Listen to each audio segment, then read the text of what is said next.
మన విజయవాడ నగరంలో ఇంద్రకీలాద్రి మీద కొలువున్న శ్రీ దుర్గామాతాదేవికి శాకాంబర ఉత్సవాలు జరుగుతున్నాయండి. జూలై 8, 9, 10 తారీఖులు 3 రోజులు శాకాంబర ఉత్సవాలు జరుగుతాయి. అంటే అమ్మవారి గుడిని అంతా కూడాను కూరగాయలతో అలంకరిస్తారనమాట. అంతేకాకుండా ఆషాఢ మాసంలో ఆషాఢ సారిని తీసుకొస్తున్నారు అమ్మవారికి.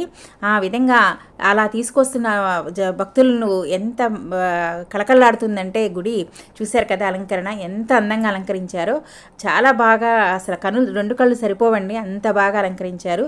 మీరు కూడా మీకు తెలియకపోతే కంపల్సరీ వచ్చి దర్శనం చేసుకోండి. ఇక్కడ 5వ ఫ్లోర్లో అమ్మవారి విగ్రహం ముందు ఆషాఢ సారిని సమర్పిస్తున్నారు.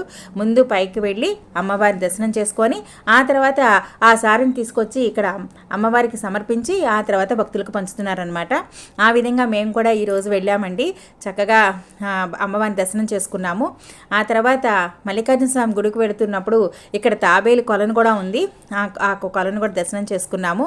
అలాగే మల్లికార్జున స్వామిని కూడా దర్శనం చేసుకొని ఆ తర్వాత అన్నప్రసాదానికి వెళ్ళి భోజనం చేసామన్నమాట. చూశారు కదా, ఇప్పుడు వస్తున్న జనాలు ఇంకా వస్తున్నారండి.